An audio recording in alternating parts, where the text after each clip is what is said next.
everybody. My name is Cecilia Saltiel Aida, and welcome to Insights by Cecilia. And today I'm joined by Stacy Beltre-Saltiel, Senior Brand Director for Grey Goose Vodka at Bacardi. We're going to be diving into brand marketing, the spirit industries, and what it truly takes to build a career at the highest level of this field. Stacy, thank you so much for joining me today. How are you Thanks. doing? Great to be here. Mm. Okay, so my first question is you've built an incredible career in brand marketing across some of the most recognized brands and industries. How did your journey in marketing begin, and what led you to the spirits industry specifically? Yeah, in undergrad, I actually initially planned to study psychology because I was really fascinated by human development and behavior. But around the same time, I discovered, passion for business. And Hmm. marketing really ended up being that perfect intersection of both. So ended up double majoring in psychology and marketing. So in understanding people, their needs, desires, and motivations, and really applying that insight to building brands. Um, Entry level marketing roles in spirits are actually relatively rare. It's challenging. So I consider myself pretty lucky to have landed a marketing coordinator position early on. It was kind of a blend of a marketing coordinator and almost like an admin role, which really just got me a foot in the door to really start to learn and build my marketing capability in my career. That's really interesting. It's interesting how you were able to do psychology with marketing. I know that nowadays there's a lot of what's consumer psychology and everything. So it's very interesting to hear that you did study both and how you combined them and how it helped you throughout your career. Um, Now, my second question is you have spent over 14 years at Bacardi, which that's amazing. And managing some of the world's most iconic premium brands, and especially now you're doing Grey Goose, which is amazing. What has been the biggest shift in how you approach brand marketing as you've been moved throughout different brands, especially today, especially comparing it to how today you are doing everything from when you first started. Yeah, I think one of the biggest shifts has been learning to in order to really fully embrace brand marketing as really like end-to-end business ownership. And Mm, learned along the way that, true brand management means owning the full P&L. It's not just, mhm. the creative and the advertising and the Yeah. media, it's really ownership of the full P&L. And that mindset change really fundamentally reshapes how you approach the decisions that you make and how you collaborate with cross-functional partners. When you're accountable for growth, for margin, as well as brand equity, conversations with sales, finance, supply really shift from kind of more functional handoffs to being really shared problem solving. And it's not just about marketing excellence anymore, but total brand performance that really balances that kind of short term growth need with long term equity, and shifts you from being just a marketeer to really an overall business leader. Oh, that's amazing. You've managed several different brands, as I mentioned, with Bacardi, from Bombay Sapphire to Saint Germain and now to Grey Goose Vodka. How did you adapt your marketing approach when working across the brands with such distinct identities and consumer bases, especially that each consumer needs a different approach and how you're able to market towards them? Yeah, that's a great question. I think the foundation of my approach actually doesn't change. I think, but how it comes to life absolutely does. I think at Bacardi, Mm, we always say that we really start with the consumer at the heart, really deeply understanding our target consumers' intrinsic needs and motivations, the relationship with the category and the brand.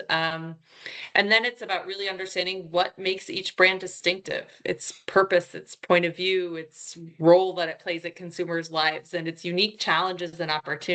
So the execution is going to look different, mhm. and what each brand requires to kind of move it to the next stage of growth is a little bit different. But that approach of really coupling that deep consumer understanding with a strong brand point of view really remains consistent. Interesting. That's very interesting to hear, especially that the foundation. essentially stays the same and is just depending on the brand. And I like how Bacardi is very consumer forward, and focusing more on what the consumer needs and wants out of the brand. And this moves me to my next question on how does the role of storytelling in brand marketing evolved, and how do you bring a brand story to life in a way that genuinely connects with the consumer, especially now that you mentioned how Bacardi is very consumer focused overall. Yeah, I think storytelling has evolved a lot, right? I think it's evolved from simply kind of communicating what a brand stands for and kind of an Mm-hmm. outward message to really also demonstrating it through experiences, action, through culture. Consumers Mm-hmm. today don't just want to be told a story, they want to be able to feel it, participate in it, see themselves reflected in it. And again, to genuinely connect, that story has to be rooted in really deep and meaningful consumer insights. Mm-hmm. And I think, the most powerful storytelling today really happens when a brand shows up consistently and coherently across all those touch points through the line, from media, partnerships, experiences, all the way through to like the point of purchase at shelf. That's very interesting. Especially I am someone that truly like understands and enjoys storytelling within marketing. It's nice to hear how you've moved it across through the brand and how it really has evolved into building that emotional connection even more. So now talking more specifically about Grey Goose, it is a very premium brand, very recognized with a strong name, and prestige. How much of a role, if any, does social media play in your marketing strategy? And how do you see it as a tool for reaching new consumers, especially more in the younger demographic, as in, of course, of age 21, just recently turned 21 consumers, and more of a brand maintenance channel? Yeah, I think social certainly plays a really important role in our media mix. It is certainly an efficient driver of reach in comparison to something like linear TV. And I think for us, it really plays a dual role. I think, and the way we use it in the platforms in which we use, play a little bit of a different role. So it's both driving desire through cultural relevance, but also plays a role in driving conversion further down the funnel. Just following that question, what are skills do you believe are absolutely non-negotiables for a marketer to thrive at a senior level today, especially with the amount of experience that you have collected throughout your career? Yeah, I think once you start talking about being a marketer at a more senior level, the strong marketing capability is almost table stakes, right? It's a prerequisite, but Hmm. it's not going to be what sets you apart.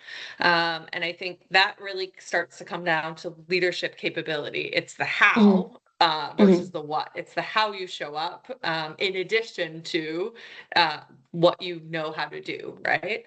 I think it's about being able to build strong and passionate teams. It's about being able to be a coach and a mentor and creating a culture that really sets people up to perform at their best. I think it really starts to go beyond just the marketing capability, and it really comes down to the leadership capability to set up an environment for your marketing team, and you work with your cross-functional partners to ensure that kind of everyone can thrive in that environment. And then following that up, as we are talking more about what a marketer could get to that point and what they can do to get to that point, what is some advice you would give to someone who wants to break into brand marketing, specifically within the consumer goods and spirits industry? Yeah, I think it's, first it's the focus on kind of building the fundamentals, right? Take any opportunity for internships or early work experience that you can. The work experience you gain is obviously really important, but the relationships that you build from those experiences can be as important as the work experience as well. Entry level roles, as I mentioned, are hard to come by. So I think be open to adjacent positions, whether it's marketing coordination, agency work, customer marketing, potentially even commercial roles, right? Can be a smart way in. I've seen people really successful in marketing that came from finance backgrounds, Oh, because their ability to analyze data, derive insights from it, storytell around that data, um, has made them really given them a really successful base. And then, once you're in, be curious, be hungry, and don't be afraid to raise your hand. Look for those opportunities to really add value beyond your job description. that's amazing. That's such amazing advice, and I truly appreciate for you giving me that and to giving others the opportunity to hear such amazing advice from someone who's been within the industry for such a long time. Now, my next question, it's more about a recent Forbes article that highlighted how the U.S. spirit industry is facing significant headwinds as the domestic alcohol consumption has dropped. Um, to a 90-year low compared to previous years. Um, Exports have gone below 90 million from last year, and so forth. And they've seen a significant alteration between mocktails now versus alcohol consumption based drinks. As someone with over 14 years of experience within this industry, how do you see brands like Grey Goose and Bacardi in general adapting to these challenges? Where are some real opportunities for you guys to grow back again within the US market, specifically surrounding everything that's going on? And the opportunity that still exists for marketers that want to go into this space. Yeah, the US spirits industry is certainly facing a challenging time. It's really a confluence of factors, right? Wholesalers and retailers are rebalancing their inventories after kind of the post-COVID boom. There's been an increase in cannabis and GLP-1 usage, a shift towards more moderation and mindful drinking. There's trade and tariff uncertainty and kind of that macroeconomic pressure on discretionary Mhm. spend that's really kind of stalling the growth of premiumization. Um, all that being said, like there's still pockets of growth. I think Saint Germain has been a great example of that opportunity, right? A brand that really leans into moderation and mindful drinking. And hits on a lot of consumer needs and motivations, Mhm. and the spritz trend, right? And has seen incredible growth over the last few years. So, um, I think the current downturn is a correction, not a collapse. Mhm. And really, will the industry is moving from kind of volume-led growth to value-led, occasion-driven, and intent-based consumption. And brands Mhm. that stay really disciplined, that consumer-led and culturally relevant are going to be the best positioned to emerge stronger because that kind of reemergence will happen. It's just a matter of time. And so right now it's about staying really focused and disciplined, capturing share, and focus on capturing share in the meantime. And then those brands will come out stronger in the end. I agree 100% with that. And I hope to see exactly what you're talking about right now happen as soon as it can and that growth to come back, especially for Bacardi and with Grey Goose and everything. Now, to just like last few questions to end the interview. Um, Again, you've been at Bacardi for a long time now. Has there any is there any like certain campaigns or anything that you've done specifically throughout your career that you would say is your favorite, or do you really, really enjoy doing in the process of doing it? Any stories that you can give us based on those 14 years? Yeah, it's like asking someone to choose between which child is their favorite. No, I think a lot of favorites over the years. Mhm. I think most recently, Grey Goose is actually doing a partnership with Devil Wears Prada 2. Oh. So launching in the 1st of May, obviously this really iconic film at the heart of fashion and culture. It will be kind of it's like the Barbie of this summer, Mhm. certainly, or this spring. Um, And so we've got a really exciting collaboration and partnership with Delaware's Prada. I think it's been, a long time in the making before I even joined the brand.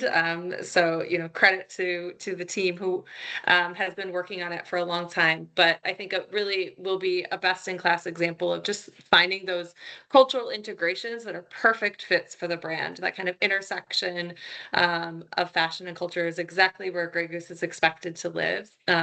So it's some really fun and exciting things that have recently launched, including some content with Heidi Klum, Oh. and all about kind of the devil's roast. So taking Miranda's, favorite coffee and turning it into a cocktail.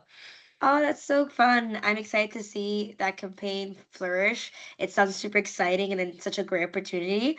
Um, And that's amazing. I'm really, really grateful for your time and for giving me such amazing insights within the spirits industry, the brand marketing, and everything, giving us and viewers your experience and how they can use it and all the advice that you gave us to become better marketers and be able to go into such an amazing industry. So I really, really appreciate your time and thank you so much. Awesome. Thanks for having me. Thank you.